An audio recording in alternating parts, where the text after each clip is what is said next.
Hello there, Ray here. Welcome to our live stream this lovely Friday, January the 3rd. I know a lot of people have the New Year's kind of holiday continuing through the weekend here. You guys all had a great New Year's.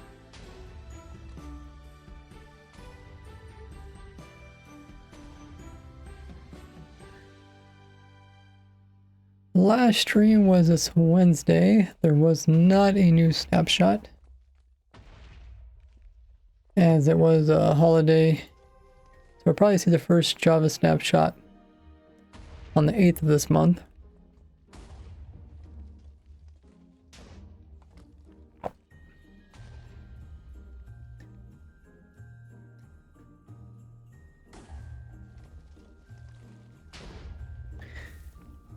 The last stream we pretty much built the entire non-TNT version, non-duper version of the Pillow Tree Farm.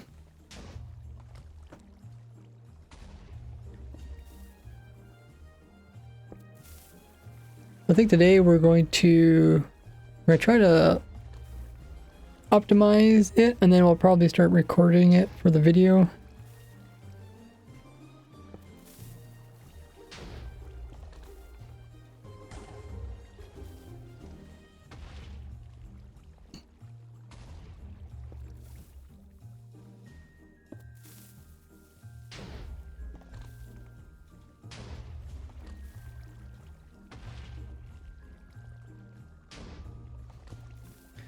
So this is the TNT version of it. And then over here is the non-duper version.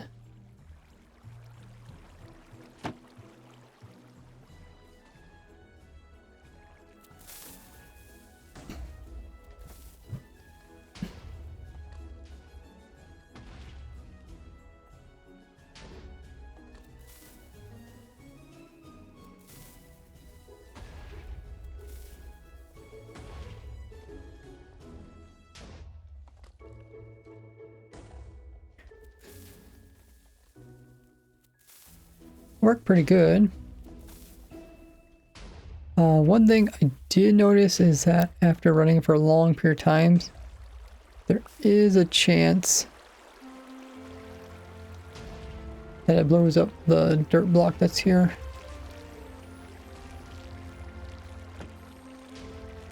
You like tick sprint it for a long time. I actually never ran into this issue with this version here. But it does have the same problem, just so unlikely to occur. This dirt block here gets destroyed by this TNT. This one right here has a chance that it breaks this block. I can actually break all 4 of these blocks, but the other ones are less likely to occur.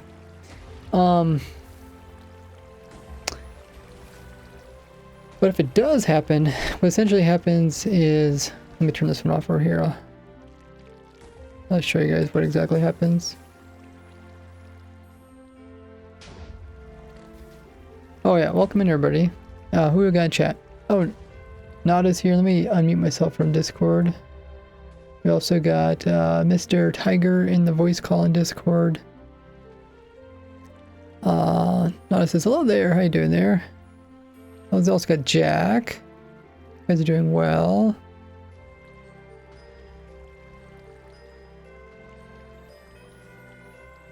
Talk about different languages. I didn't know about that.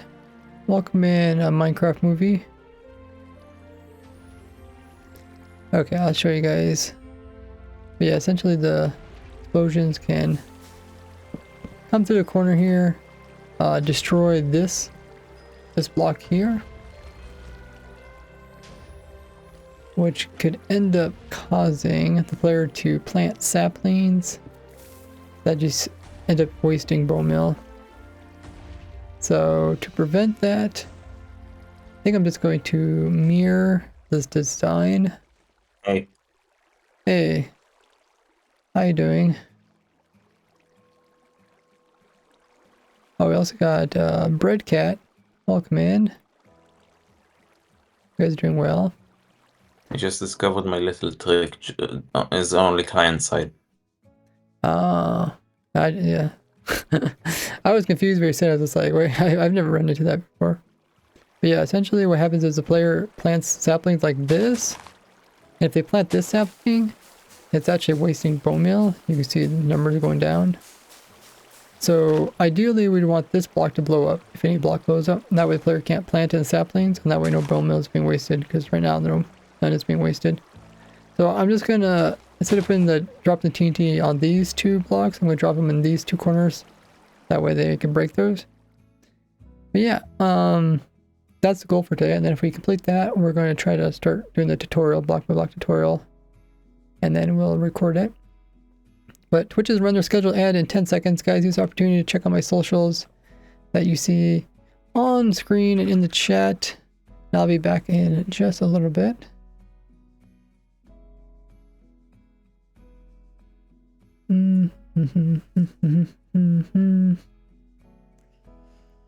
Okay. I guess I can write up a message while we're working on today.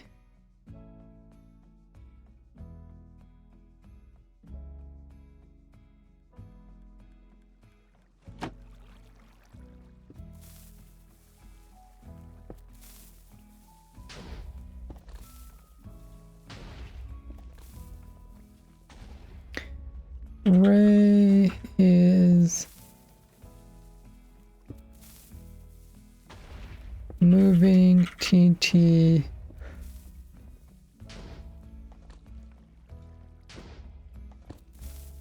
so it is more efficient. Then is doing block by block tutorial on Pale Oak Tree Farm.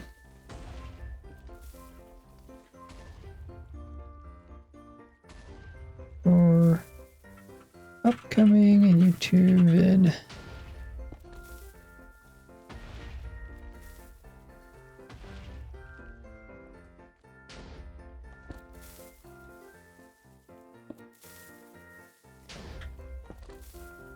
Newest video.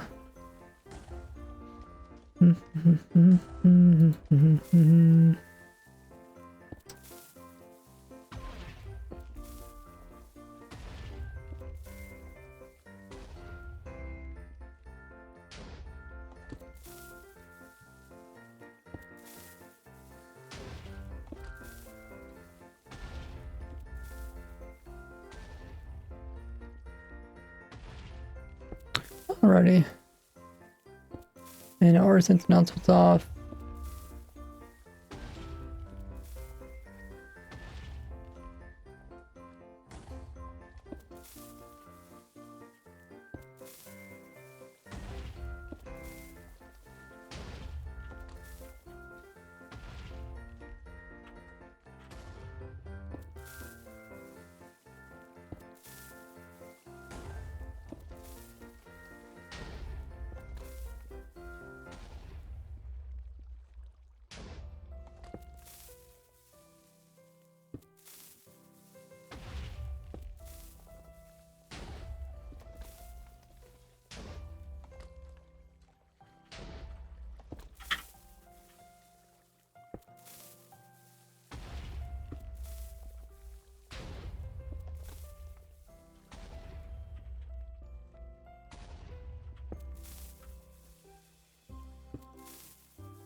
Okay.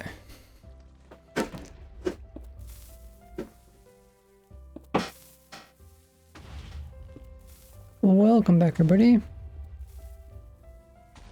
Breadcat says, love your content. I built your end sand duper, and it kind of killed the server I was playing on. Any solutions? Yeah, if you're playing the newer version, it'll automatically load. If you're playing an older version, you'll need someone else to stand over there to load it. But if you do forget that, you end up with tons of entities over there. There are a couple options. You can use a command that will automatically delete following blocks. So as soon as you load it, it'll just delete everything. But if it's really bad, you might want to use a third-party program and come in there and delete entities. But yeah, you have some solutions for that.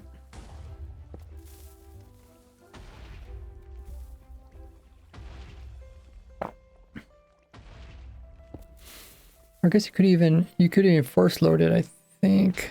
Maybe using commands.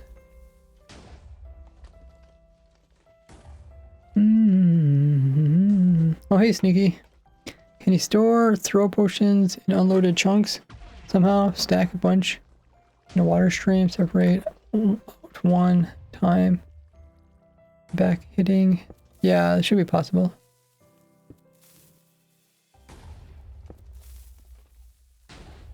The only problem is like potions are not, like there's not infinite amount of potions unless you're using like a witch. So I typically avoid using potions. I think I have, yeah, I mean other than like I use them in some things like the slime farm, but I've also used them in the blaze farm. I made water potions, but that was kind of more of a fun niche thing. So the Enderman farm I wanted to do myself. Oh yeah, I've also did them in the Enderman farm with the water bottle potion after they fixed that bug report of mine. Okay. This looks pretty good. Oh yeah, so what I'm going to do is I'm going to mirror this so that this duper is over here. I'm going to have to change some of the redstone over here as well. But, oh, I should make a copy of the world. So let's stop both machines.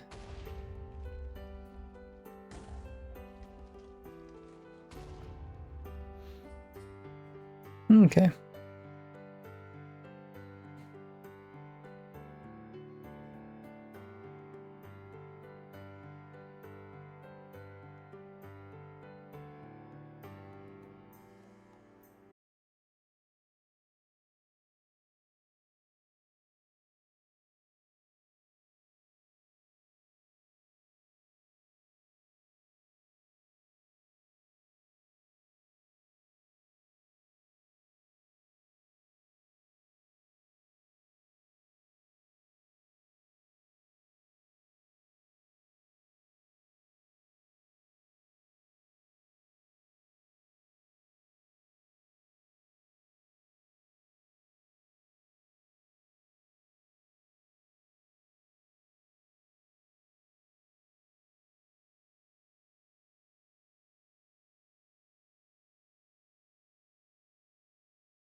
Same rule. Kill.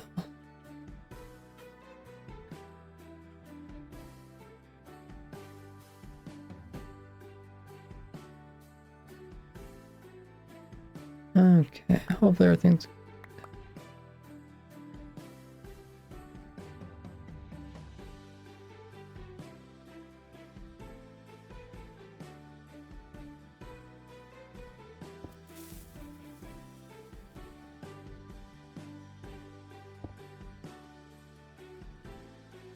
okay.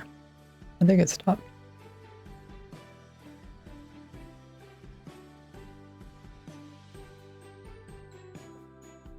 Hey, Diamond Warrior. Got your 3 stream streak.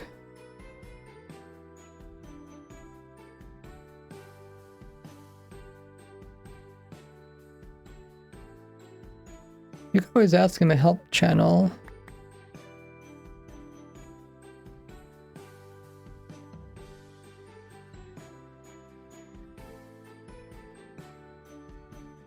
Okay, I think we're good to go.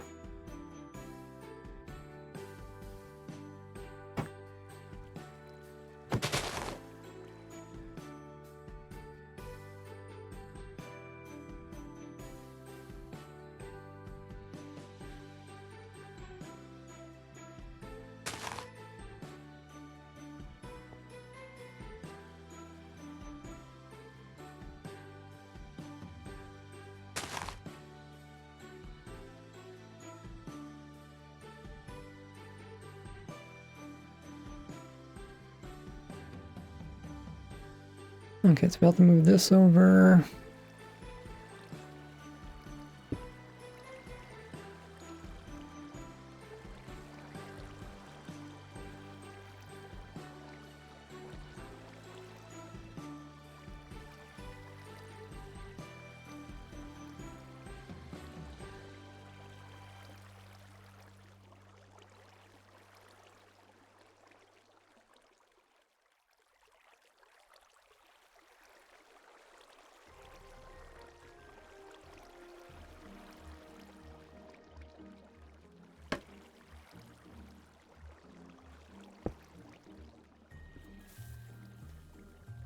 If I do something like this, will that work?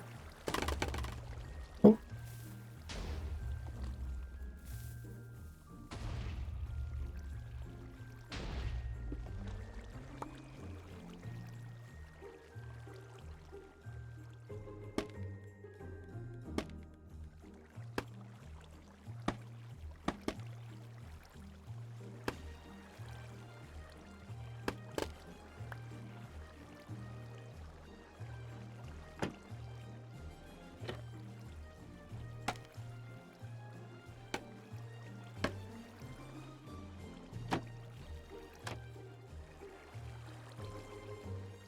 Distance.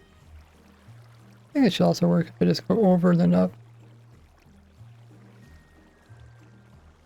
That's based on distance.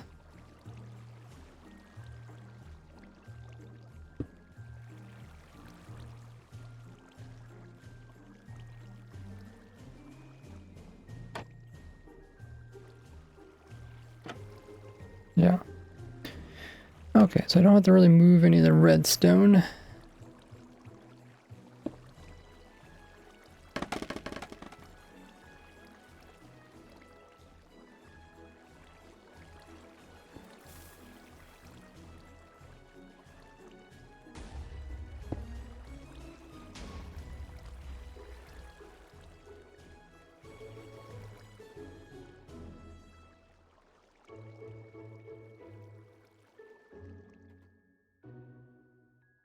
What? It's the water over here.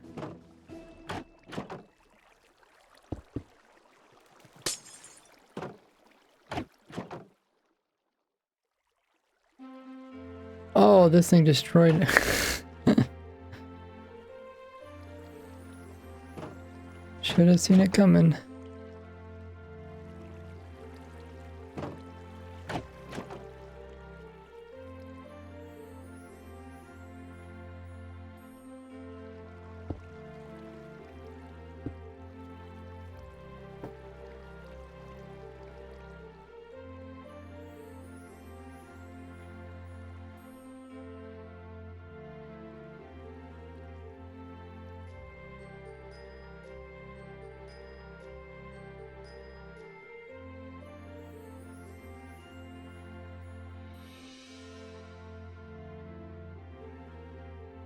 Hey Danny, how you been?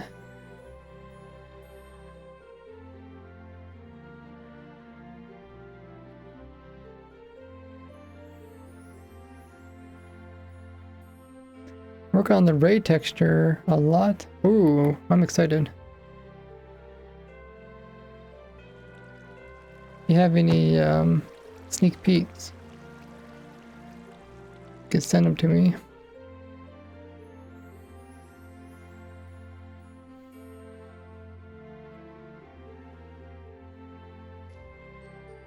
Okay, I think everything else should be the same. It's just going to be mirrored, which shouldn't change anything.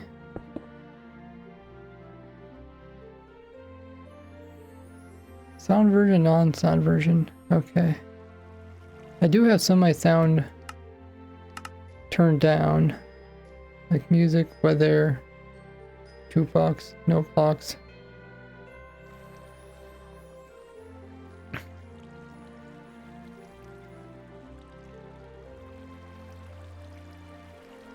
Every Minecraft sound is replaced with hello there? Oh man, that's gonna be annoying.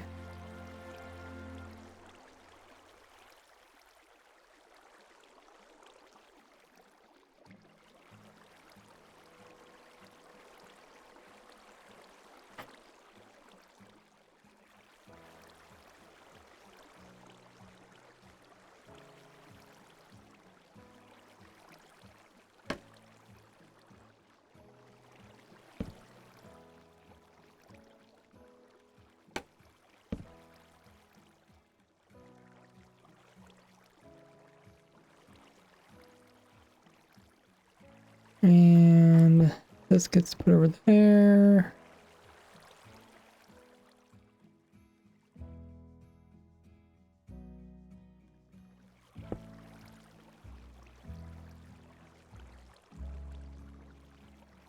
Alrighty. Should probably fix this.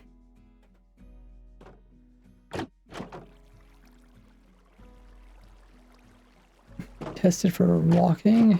It will be annoying. So we're gonna both. Any item you want to found your texture, or and you want yeah, what were the ones we mentioned? Pumpkins. It looks like it's just missing mostly a chest here.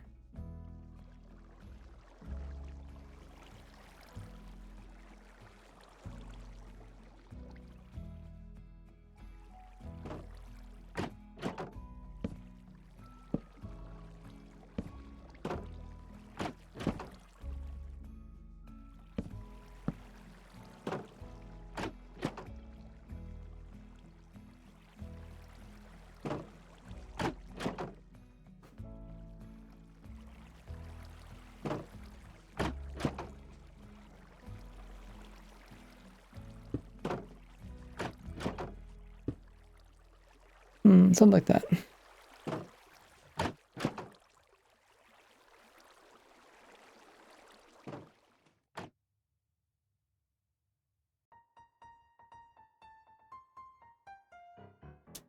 Most of them on my own. Cool.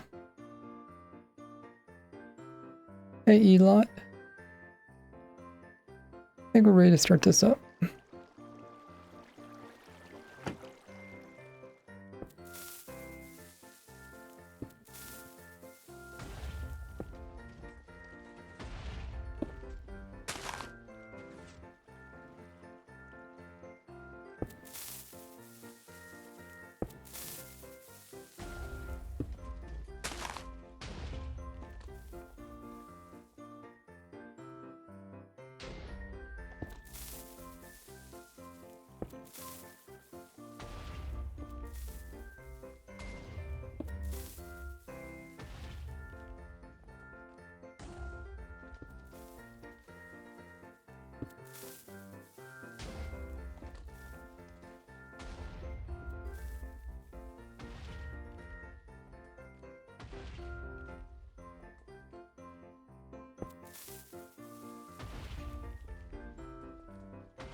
a lot of TNT that would just blow up my everything.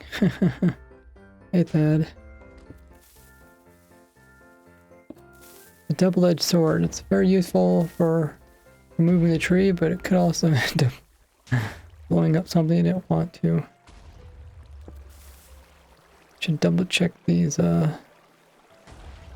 droppers. This one's not working.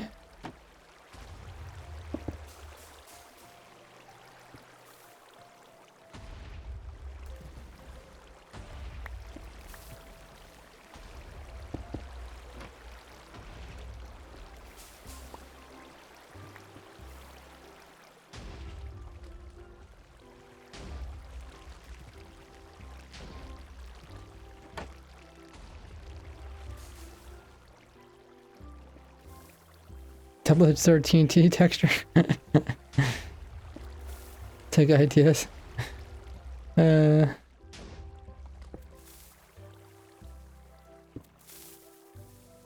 the second you're finished. Live on stream. Oh, that's crazy.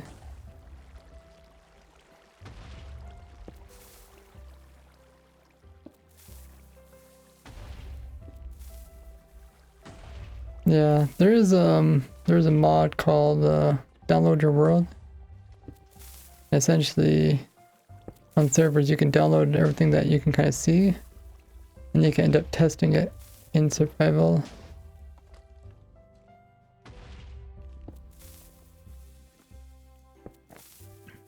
So you can see if it blows up or not.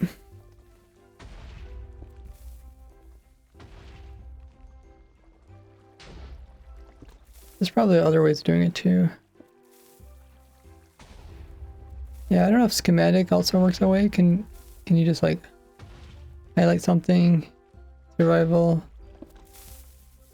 and then it'll just, I suppose it'll make like a schematic of it. I don't know how easy it is to paste it back up again.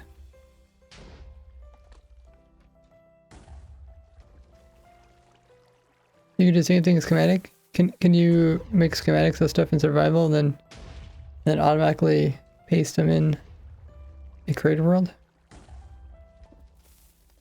Okay.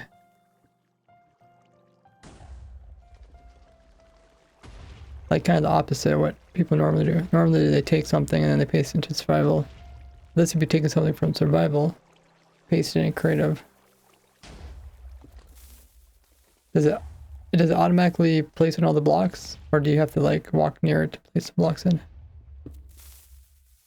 Or is it like a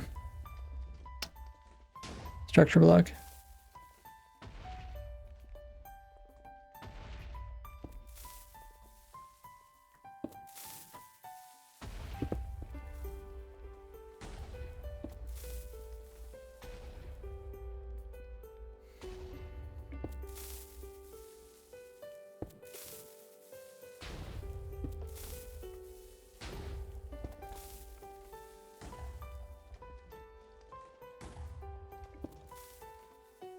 Might crash when you paste them. That's another day.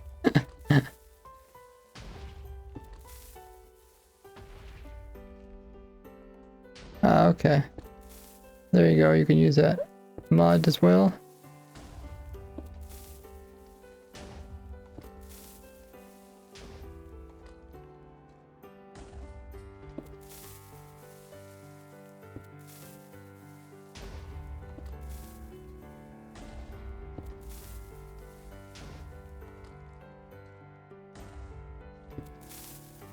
I guess there is some directional.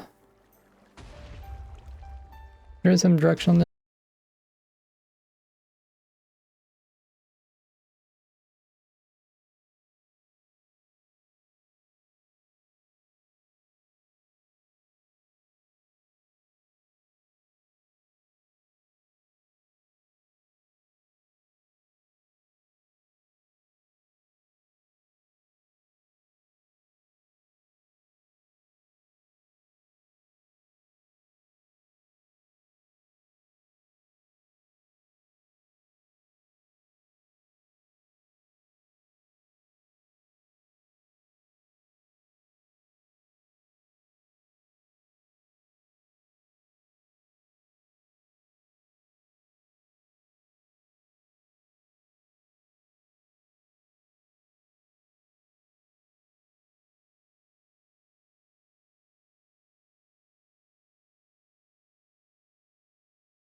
put some more TNT in here.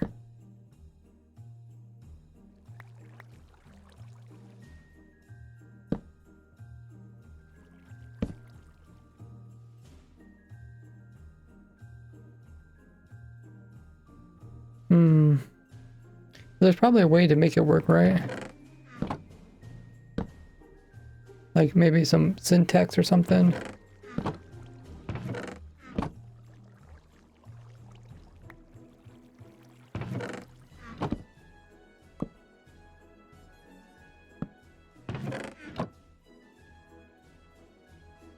That was the biggest jump scare. Yeah, it kind of scared me too.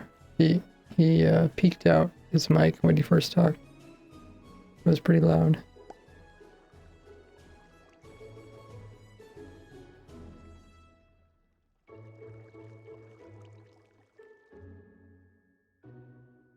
Just exclamation quote does random.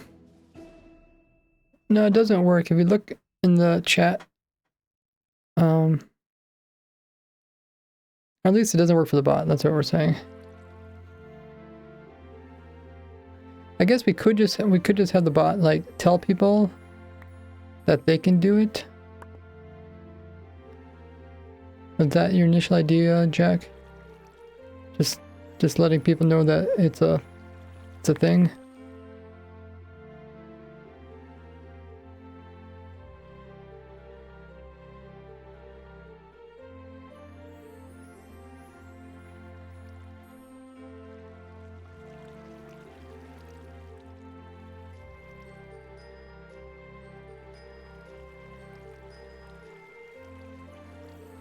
Okay, let's give this a try.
No, it's looking good. Hasn't blown up on itself yet.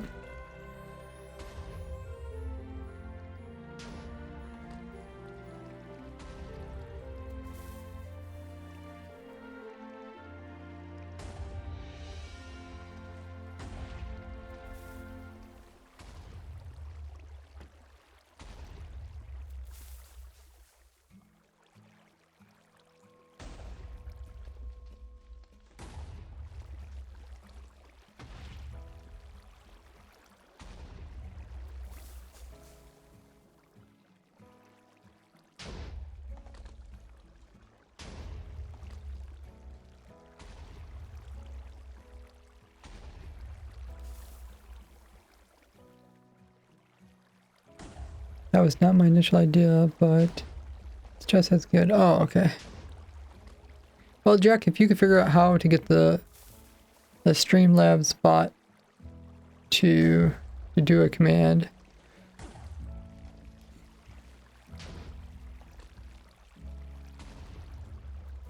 then I can add it.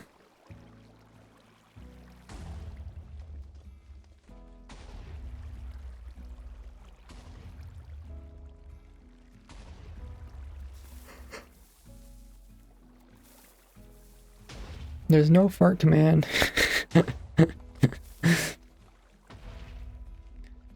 What would a fart command even do? It would just make a fart noise.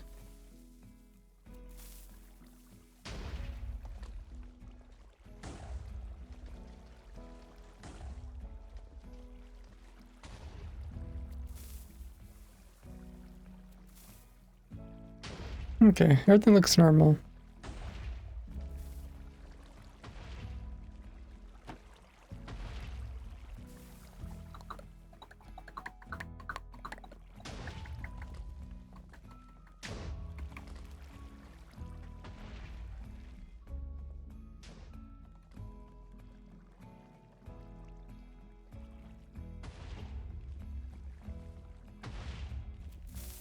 The only difference is this top piece here.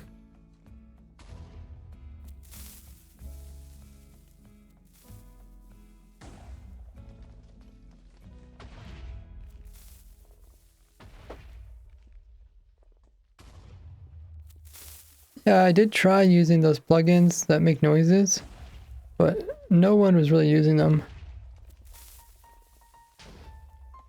I mean, I think they're still activated. If you go underneath the stream, I think they're still there. Let me know if you see them.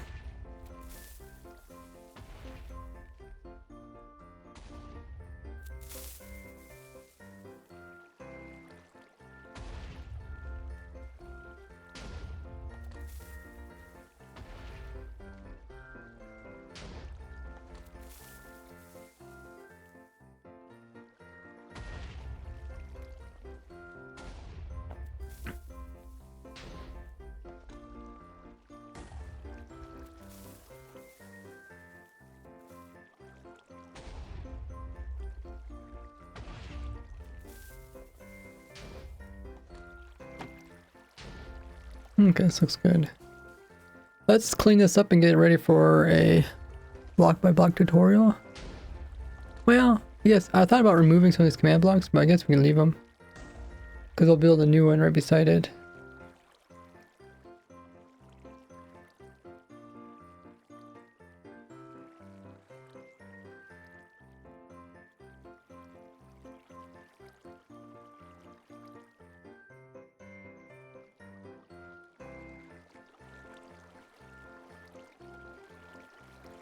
I did change this after the stream. I don't think you guys were here when I changed this. I got tired of the items getting squished, so I put in the opening here.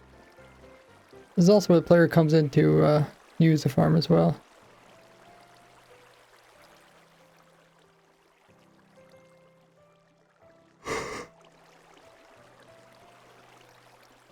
Okay, we'll try the block by block tutorial now.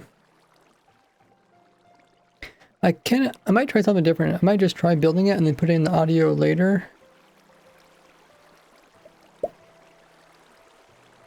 Because sometimes it's hard to talk and build at the same time. But it ends up making editing process harder. We'll try it. I've tried it before and I didn't like it, but we'll try it again. It's always worth trying new things. At least once. I don't even know what the rates are, but well, I'll probably run this tonight maybe. Run it and see what the rates are.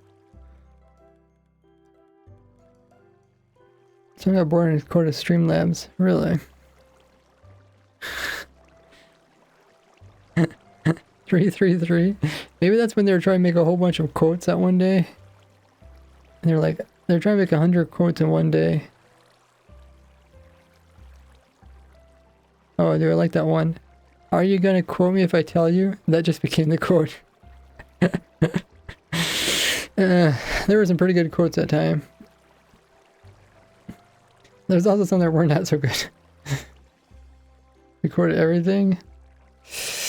Maybe. Maybe that's why you got some good ones and some bad ones. Making farms is not that fun. Dude, you didn't even write misquoted. We beat the record, yeah, that's crazy.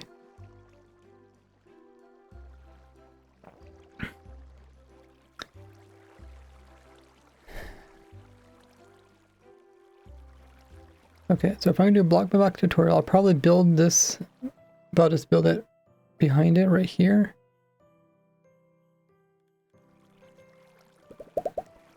And okay, remind me to turn off my different overlays when I record. I haven't figured out how to record without recording those overlays.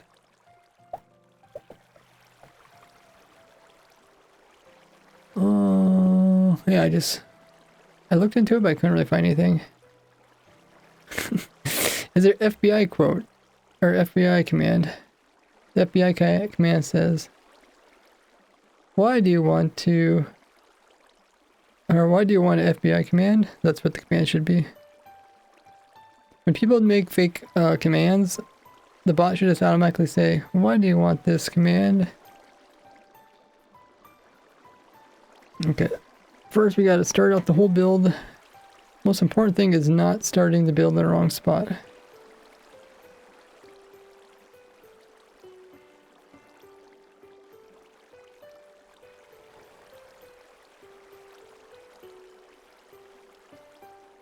So these are lowest blocks right here. This chest is in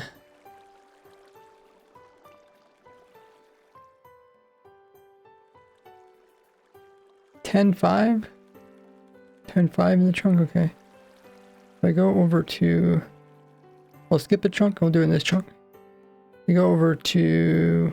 Oh, was there a hole here? There is a hole here.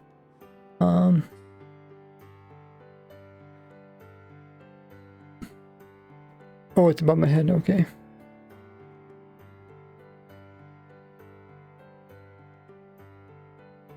Should be far enough away.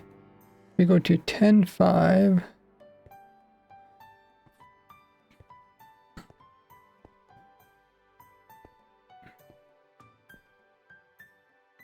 This is where the chest should be.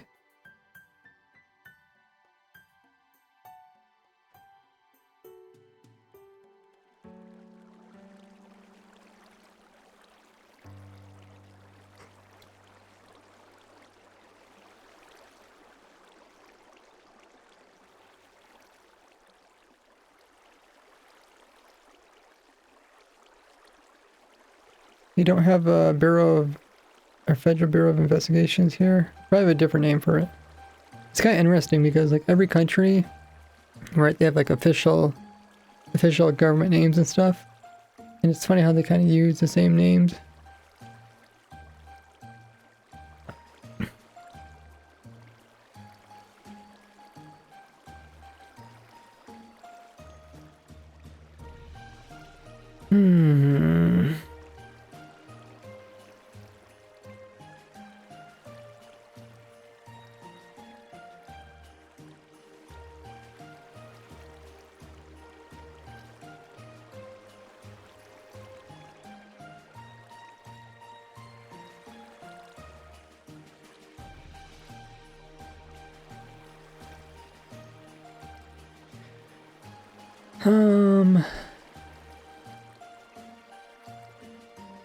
How can I build this? Kind of complicated. Kind of annoying if I teleport back and keep going back here. Either try 2 different worlds.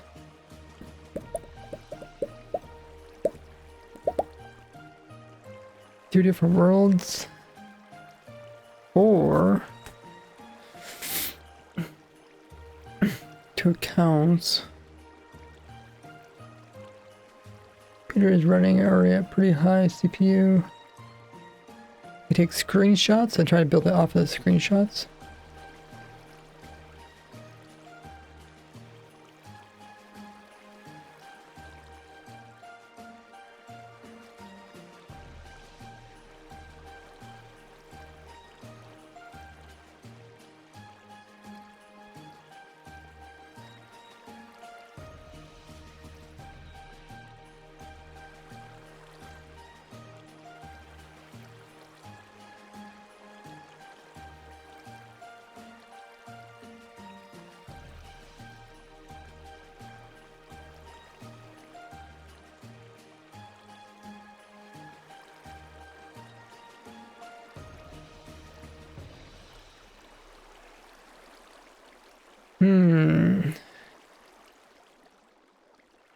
I don't think I want to run 2 Minecraft accounts. I think it's going to make the footage a little bit laggy.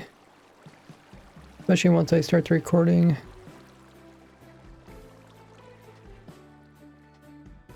I'll try to do it with screenshots.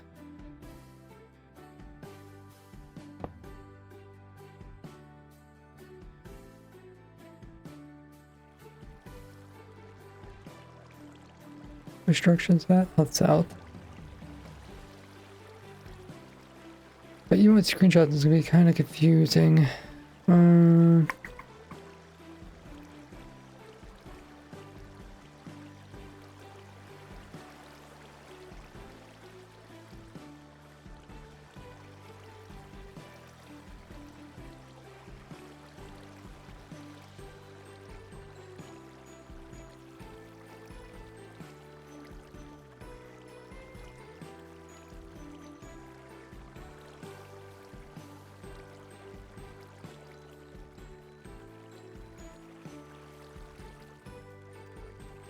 Oh.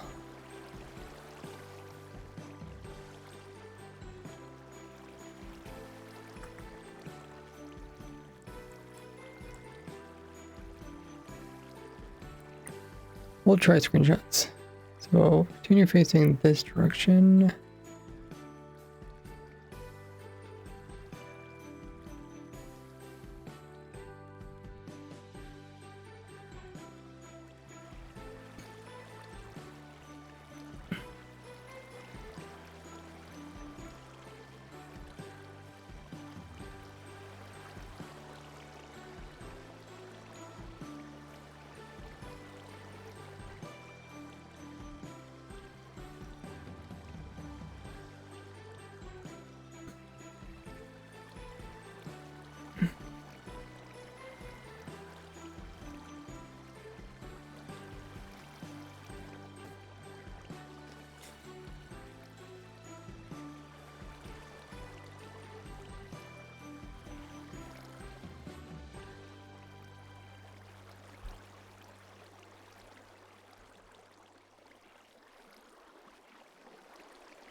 Okay, so now I'm gonna have to remove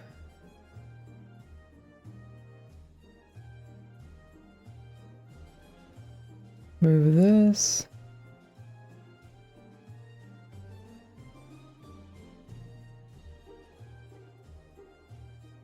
And these.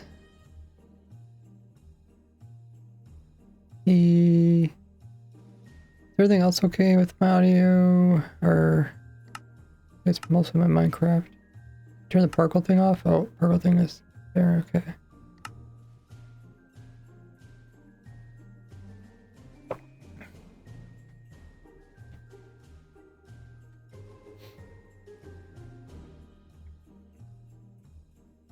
Okay, let's start recording. See how it goes.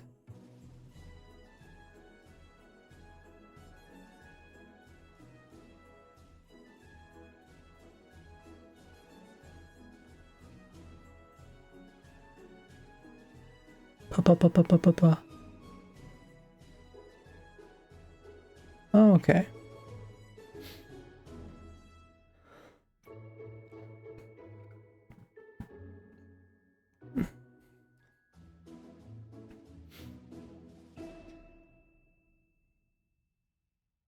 So first off, we're going to find a place to build the farm. We're going to first turn on the chunks so we can see them by pressing F3 plus G. And we want to build the farm completely inside of one of these chunks. And we want to build the farm pretty much completely inside. And we want to build the farm almost completely inside of one of these chunks. And we're going to actually go to a certain location within the chunk.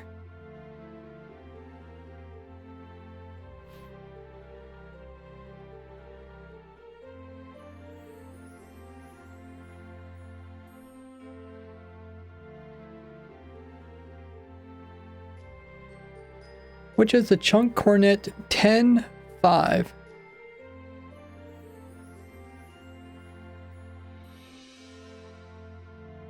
And you can find this on your F3 menu.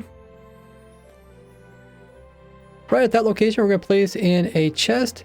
And then on the south side of that, we're then going to place in a hopper pointing into this.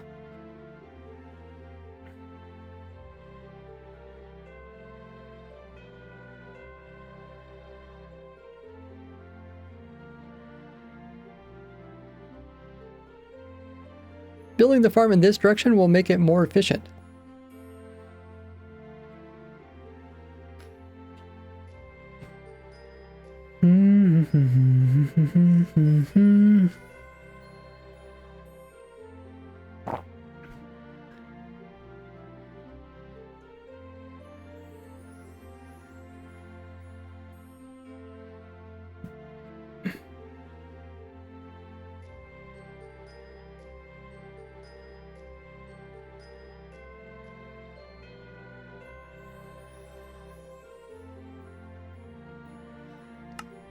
guess it could lower the render distance.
Now this is the lowest part of the farm, and this is where we're going to put in some more storage. We need to have enough storage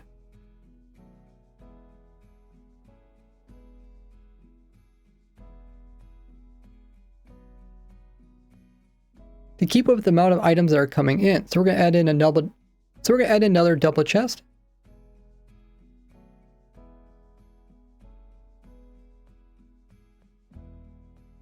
And then on the back side, we're going to have a hopper pointing into both sides of this here. And then also we're going to have a hopper that is facing right into this one.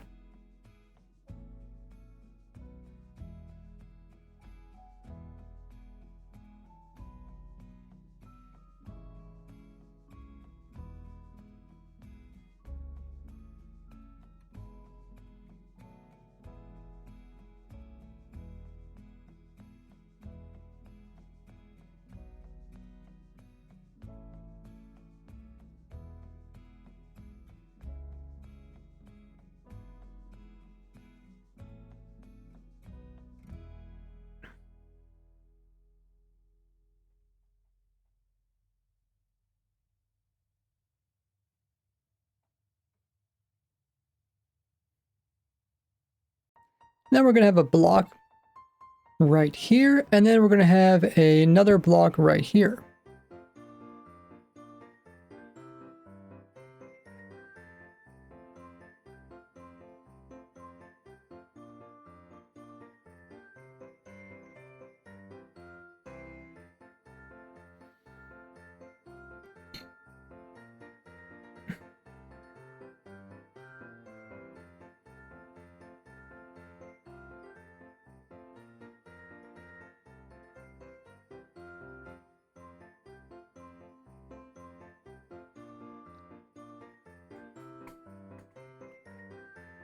It's definitely difficult to try to build it off of a screenshots.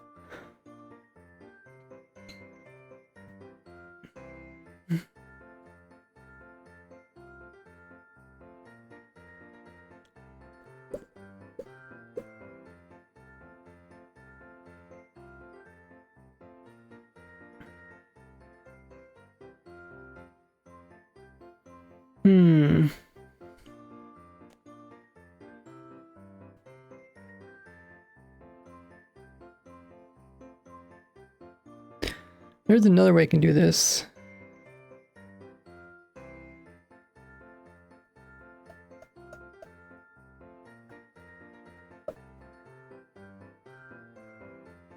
Maybe I will try 2 accounts.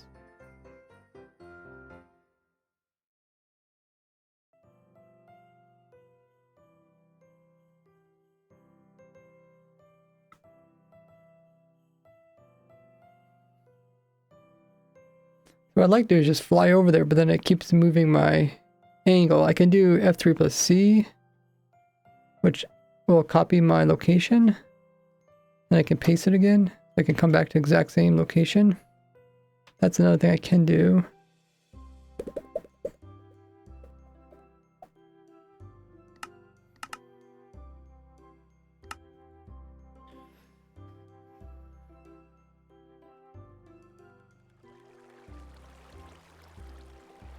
try and start from the bottom because it's easier for people to build up and survive from the bottom up. I guess next thing I do is build this outer piece.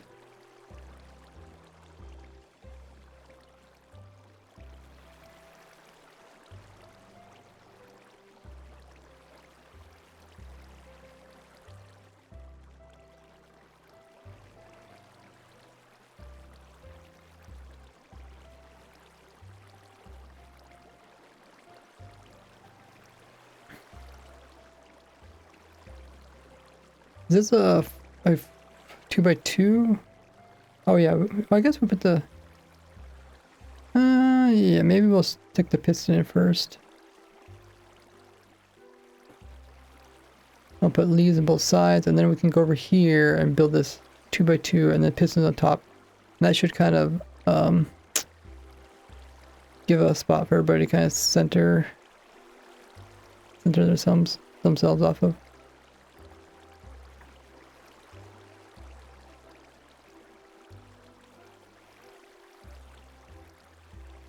Okay, let's grab this.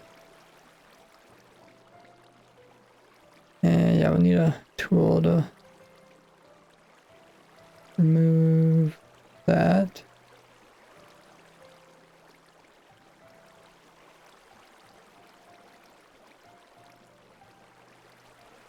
Okay.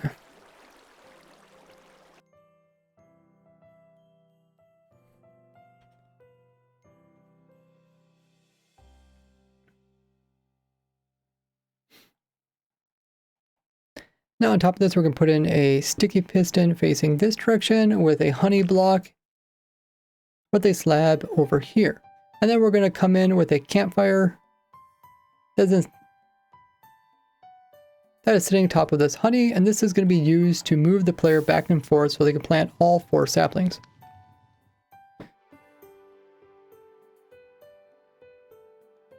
Now to prevent items from getting pushed about, we're going to come in with some immovable blocks like leaves.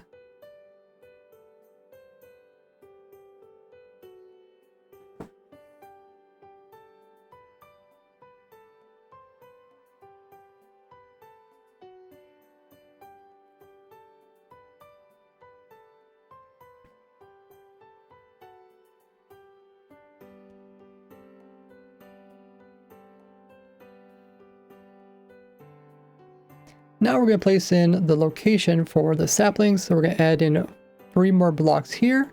And then these blocks are going to get eventually powered and are going to push up the tree using these sticky pistons.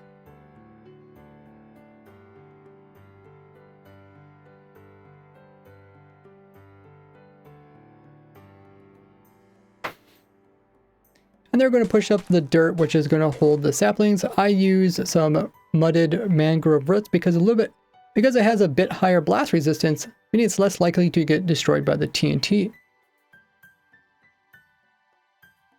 Now we need to power these pistons by coming in with a block right here.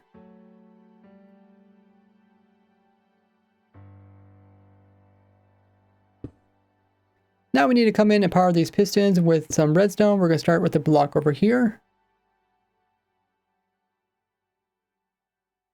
And we're going to add 4 more onto this.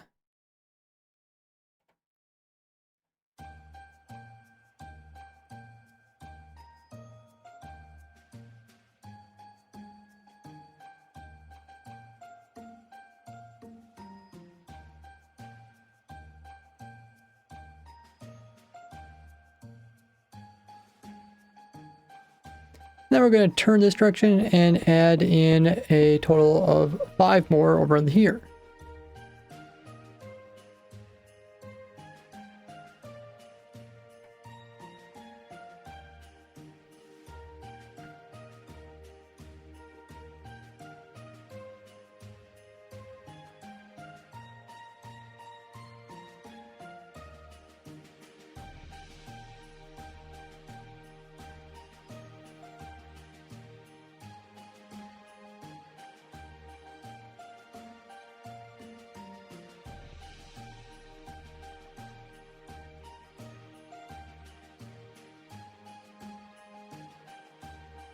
And then we're going to continue coming around this direction.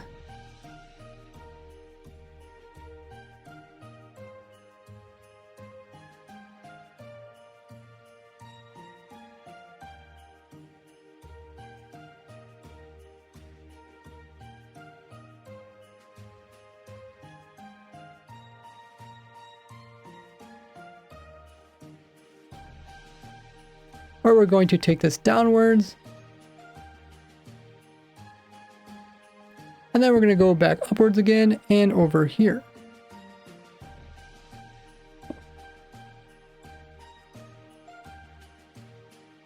With a block here.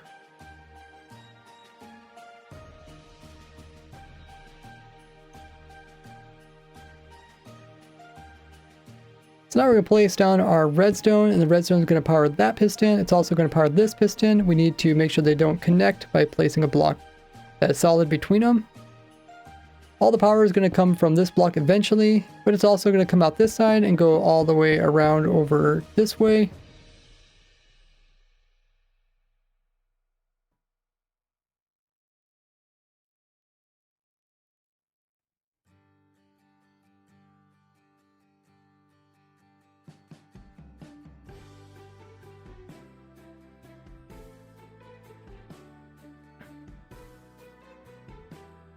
Where it's going to go up this block,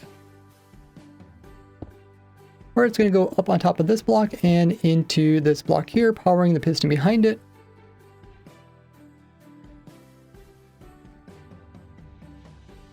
And we're also going to power this piston here just by placing a block and a redstone. So with this redstone, we can power all 4 of the pistons.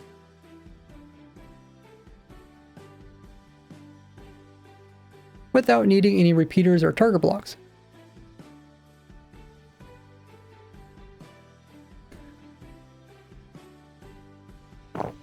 Okay, I guess I'm going to record and do the audio at the same time.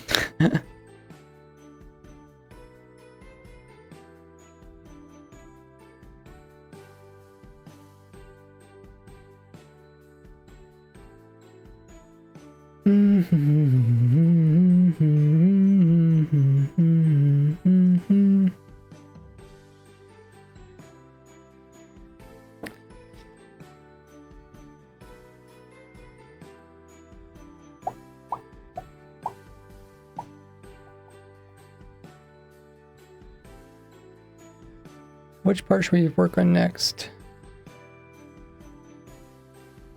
As we put in the water part. Or we could finish the redstone.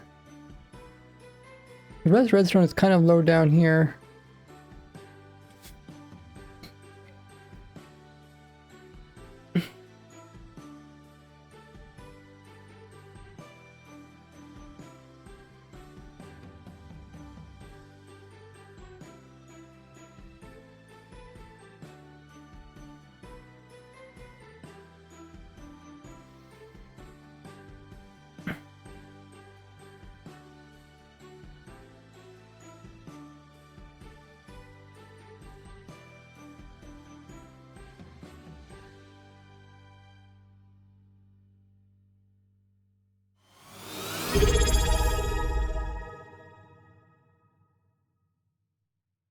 Hi all. Oh my goodness. Naughty. Thank you so much for coming in with 3 months in advance. Wait, what? Oh my goodness, Naughty, thank you so much. That is crazy. 3 months in advance. I forgot that was even a thing. Currently got a 5-month streak. Incredible. Really appreciate the support, Naughty. Get all the cool emotes there. How have you been? 3 months in advance. That's really cool.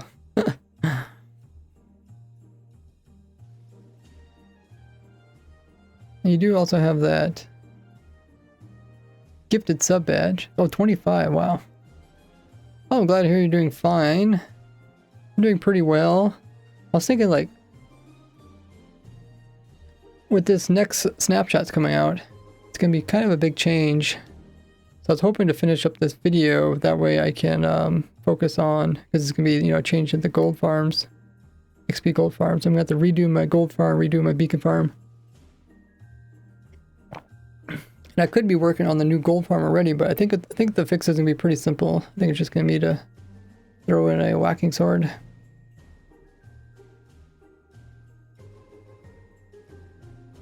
Let's keep building on this.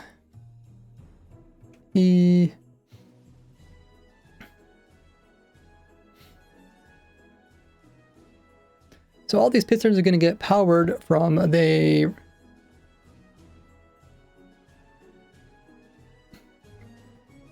repeater that's going to be on top of here on 2 delay.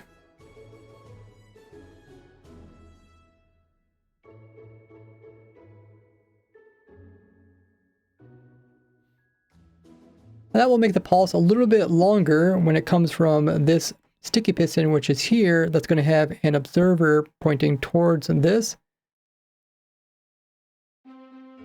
And that way the pistons won't drop their blocks, but instead we'll pull them back again.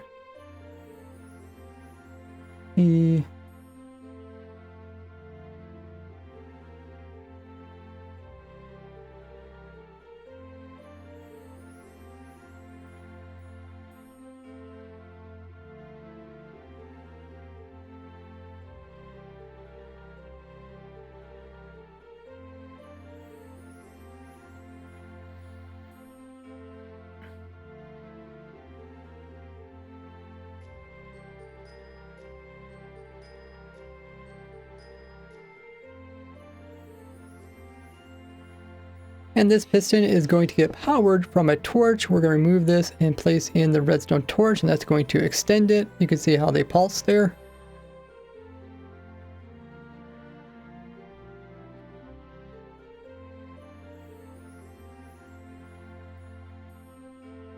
And that torch is going to be turned off with this redstone dust.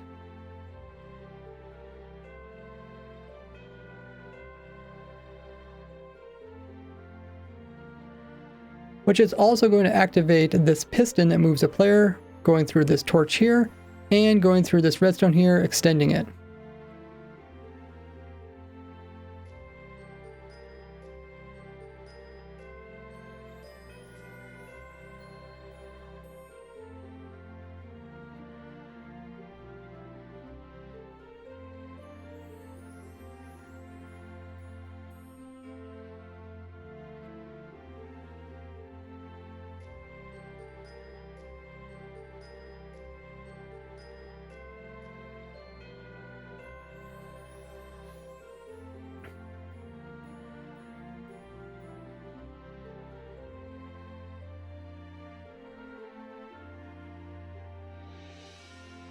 We're also going to use this same power to come over here and power a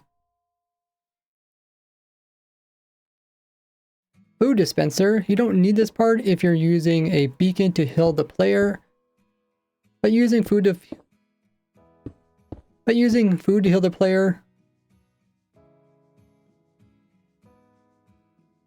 can be cheaper for some players. Can be cheaper for some people.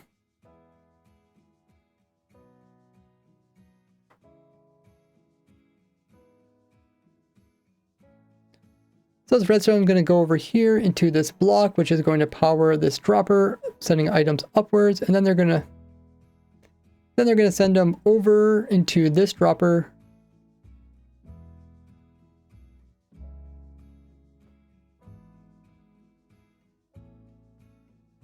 Which will then shoot its items on top of this hopper here, close enough for the player to pick up, to use to eat. Otherwise, they'll just recycle them so it doesn't get wasted.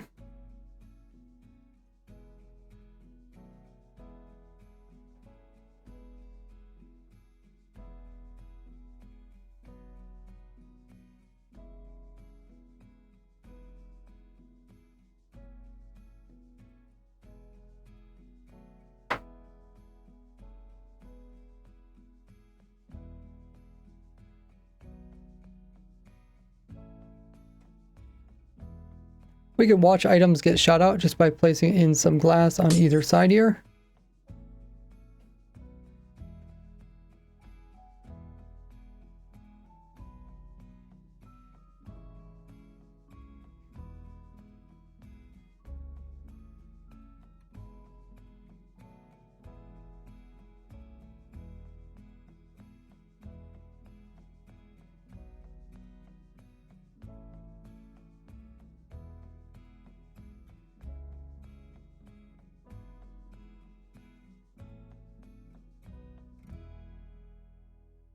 And lastly, one right here.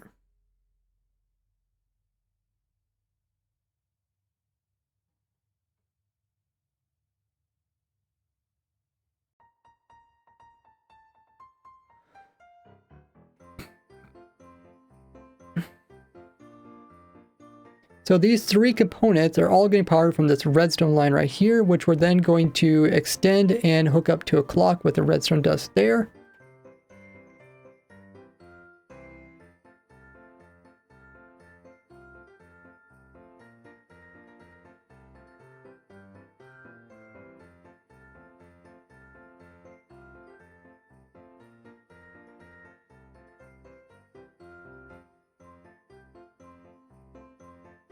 And now we're going to place in a hopper clock here. So we'll place down a nice wide platform that is 2 wide, and then we're going to come in starting with a block over here.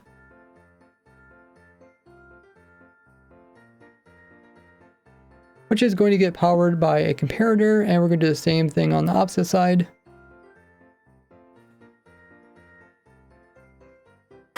And these comparators are going to be reading some hoppers, and the hoppers are going to be facing each other so that the items move back and forth.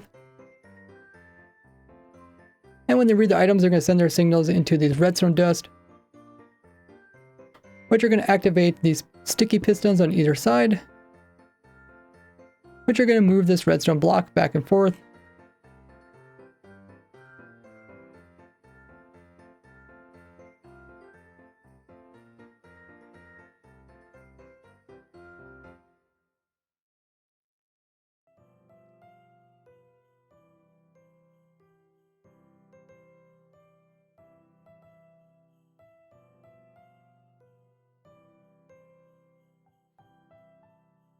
And the on and off switch for this entire clock will be with this lever right here, which will have powered. In the meanwhile, we're going to go ahead and also not put no items inside, but we're going to prevent the hoppers from trying to pick up items above them by placing in some solid blocks.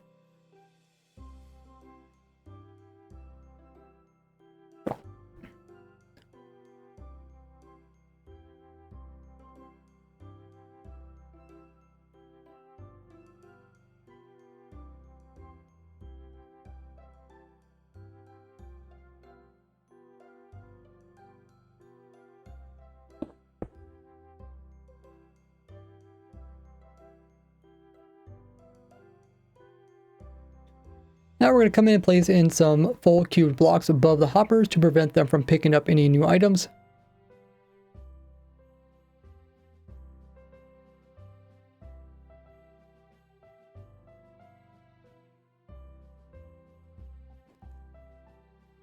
Okay, let's go see how many items I have. So far it hasn't been too difficult to do the tutorial.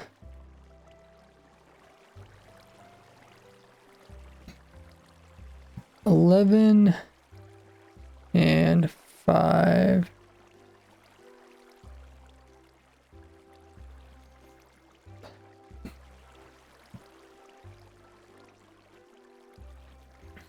Snowball is still stacked to 16, right?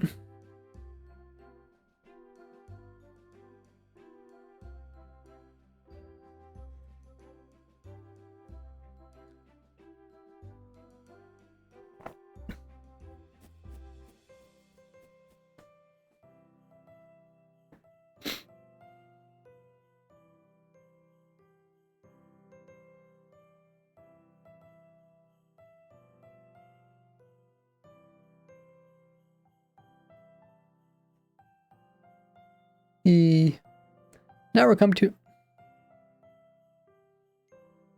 now the hopper that's on the same side as the redstone block. We're going to come in here and place in a total of 11 items that normally stack to just 16. So something like ender pearls or snowballs,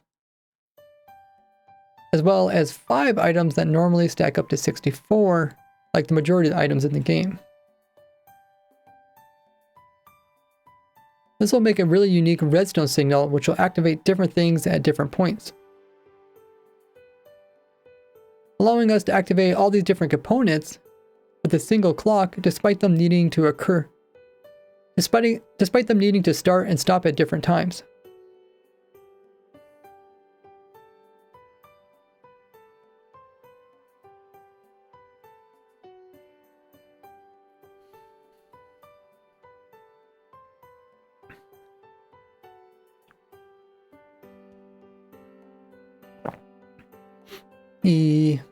Now there's a fourth component that needs to be activated, and that is the TNT to destroy the tree.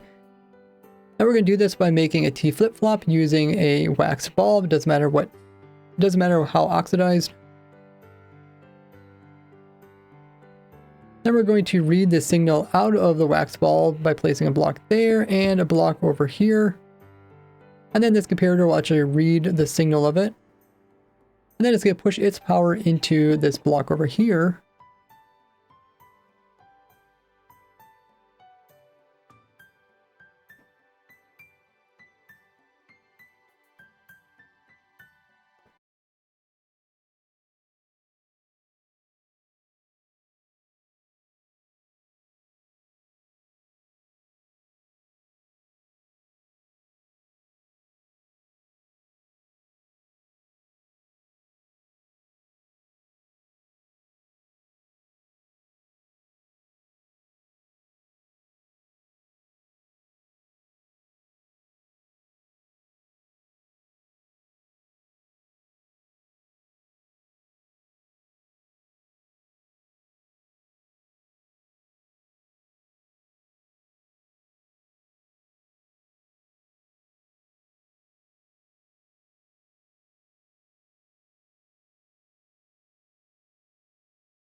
Humdy-dumdy-dum.